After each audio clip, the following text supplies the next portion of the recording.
Two deaths in Chicago are contrasted here. The death of Derrion Albert and the death of Robert Tate. Now, here was an innocent, honest student who happened to be in the wrong place at the wrong time and was beaten badly with the big 2x4s and so on by the gang. On the other hand, here we have Robert Tate, who was shot in the chest, and his dying words were that "I will not snitch." So that why wouldn't he speak up and let the person who is responsible for his death or so be apprehended? Well, it seems as if he's a gang member, and perhaps he didn't think he might have died as a young person. He doesn't understand that he's going to die.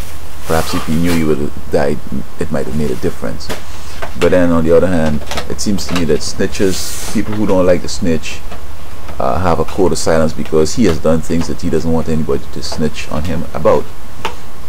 So that while this guy was charged with attempted murder, maybe he had also committed attempted murder, or he might have killed somebody too. So if he speaks out here, they're going to speak out to him. So to protect everybody, just stayed quiet. But probably, as I said, he didn't know he would have died. On the other hand, snitching seems to be for the gangland and for the criminals and for the mentally insane. However, the big shots and the rich ones, they do the same thing, but you call it political correctness. Now, when you watch television or you read the news, you'll see some big misleading articles or some books that are very misleading. But the intellectuals have a kind of code of silence. In other words, this guy has spoken some stupid stuff.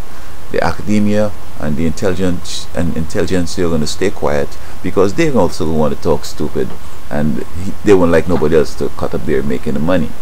So that while we are talking about snitching in the gangland, we have political correctness where so many destructive opinions and concepts are more deadly than the gang violence, because we know that the gang thing, it may not go very far. It doesn't have a far reach. You kill you sell drugs. You don't have to buy drugs. You don't have to be out there shooting with these people. But for example, Spock, when Spock came up with this "don't spank kids" stupidness, nobody challenged it. And here we have now we lost all the young people because there's no way of getting any authority or any way to enforce anything. We have also so many foolishness out there that if folks were not afraid of being sort of retaliated against, because as I said, intelligentsia, if they were to criticize somebody's work, some book or some concept, then they're gonna have repercussions. Maybe they'd lose the job, or they mightn't be recognized and given Nobel Prize or whatever. So while we're looking at the gangland snitching and anti-snitching and so forth, we should look at political correctness in high academia and in high society, because those things are, I think, far-reaching. And when we have false concepts out there about education, another thing, look at education. You just know where to find this stuff. You don't have to know it.